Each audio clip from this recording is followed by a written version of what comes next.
Buenas tardes, chicos. Ahora vamos a ver otra patología del sistema digestivo que es diarrea, ¿sí? ¿Qué es la diarrea? Bueno, nosotros consideramos que hay una diarrea cuando hay deposiciones de 3 o más veces en el día y con una frecuencia mayor que lo normal, ¿sí? De heces sueltas o líquidas. Bueno, la vamos a clasificar en diarrea aguda y diarrea crónica. Cuando consideramos que una diarrea es aguda, cuando dura menos de 7 a 14 días, ¿sí? Cuando consideramos que una diarrea es crónica, cuando es superior de 2 a 3 semanas. Bueno, entonces aquí tenemos una clasificación: aguda menor de 14 días, persistente mayor de 14 días y crónica mayor a 30 días. Bueno, en la diarrea aguda, ¿quiénes son la población más, la cantidad que encontramos? Y el 90% de la población, y el agente, el factor que puede producirla es el agente infeccioso, ¿sí? Bueno, en cambio la diarrea crónica por lo general no se debe a un factor infeccioso. Bueno, ¿cuáles son los otros factores que pueden producir una diarrea? Bueno, en los infecciosos tenemos virus, bacterias y parásitos, ¿sí? Por ejemplo, tenemos el rotavirus, el adenovirus, tenemos Escherichia coli, tenemos Shigella, tenemos en el síndrome de los viajeros del Escherichia coli es un enterovirus, y también parásitos, los ascaris, las tenias, son parásitos que pueden producir diarrea en el paciente, ¿sí? Fármacos también pueden producir diarrea, por ejemplo, laxantes, los antibióticos, ¿sí? Medicaciones de diurético, por ejemplo, medicación cardíaca, analgésicos, ¿sí? El alcohol también puede producir diarrea en el paciente. También metales pesados como por ejemplo plomo, cadmio, cobre, órganos fosforados, ¿sí? Los insecticidas. También puede ser por alergias alimentarias, ¿sí? En donde ya hay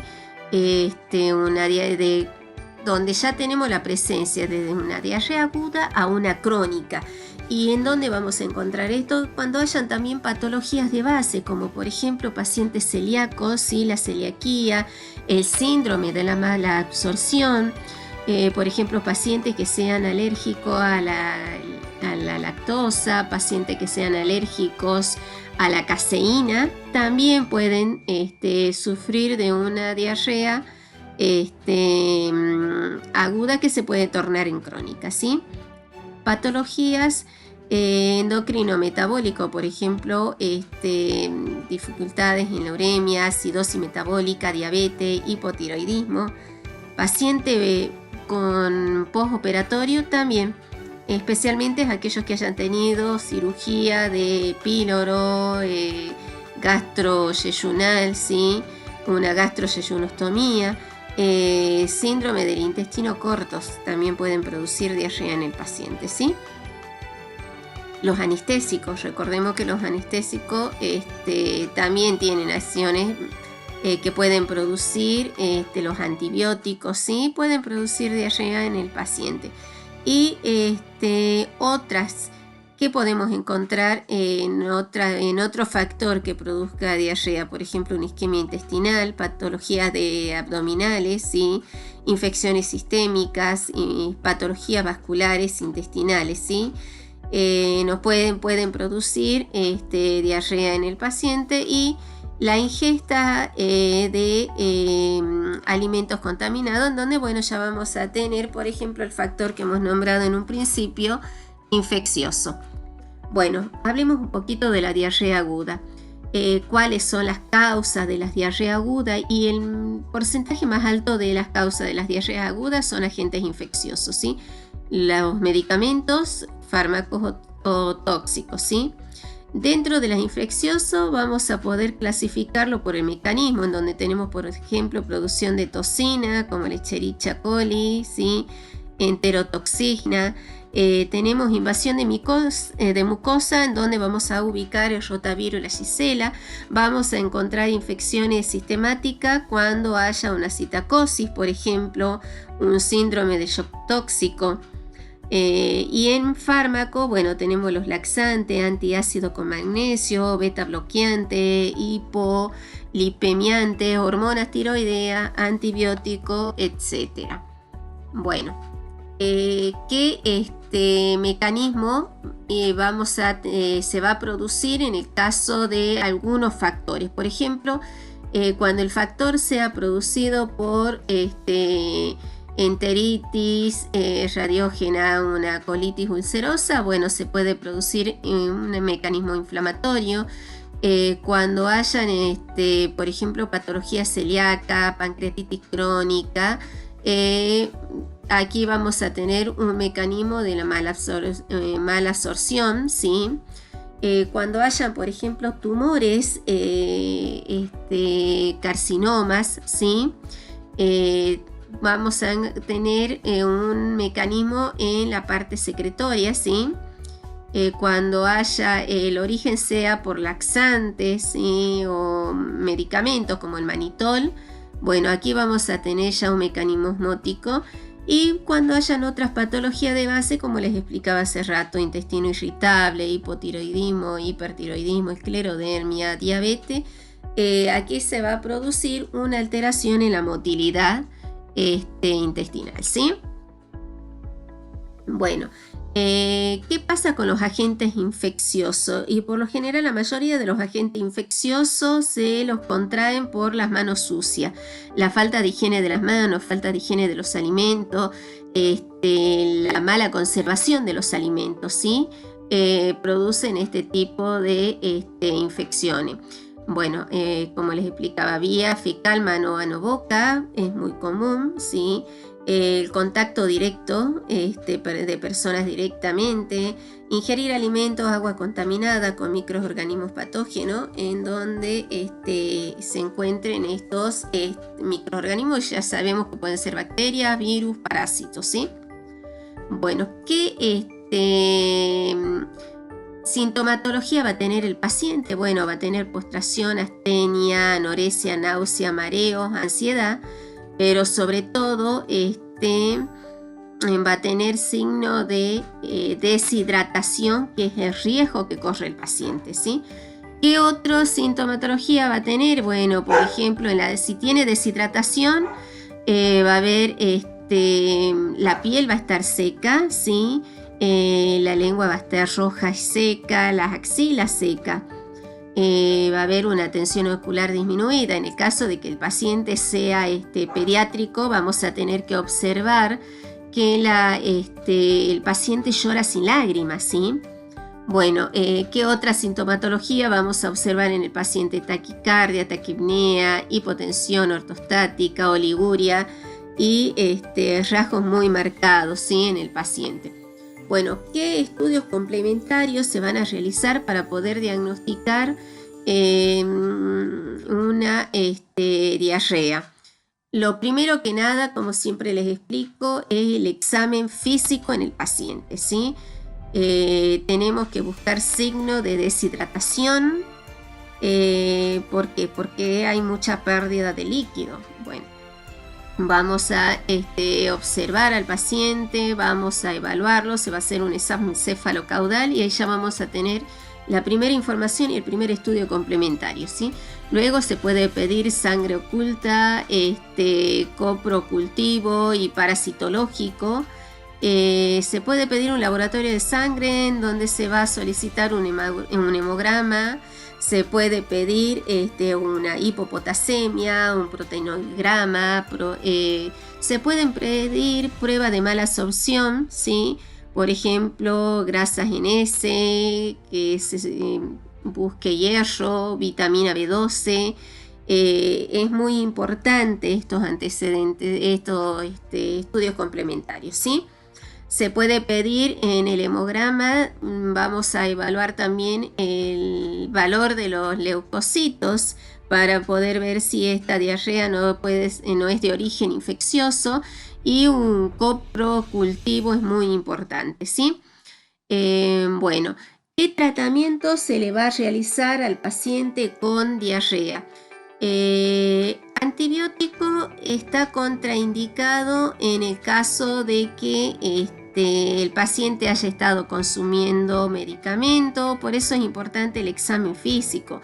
¿Cuándo se va a poder dar antibiótico? Y bueno, cuando el paciente presente un grado febril y cuando sean diarrea producida por algún otro microorganismo como Shigella, colitis pseudomembranosa, enfermedades parasitarias, bueno, requieren estos tratamientos, ¿sí? Y el tratamiento va a depender del diagnóstico y de la severidad de la diarrea. Si es leve, basta con administrar abundante líquido y eso lo realiza el paciente en forma ambulatoria, ¿sí? También es útil una dieta astringente y en algunos casos se va a requerir antibióticos si el germen causal es algún microorganismo. Si la diarrea es severa y hay deshidratación en el paciente, se deberá internar para colocar una hidratación por vía intravenosa. Y las diarreas no infecciosas requieren tratamiento específico según la patología que lo produzca.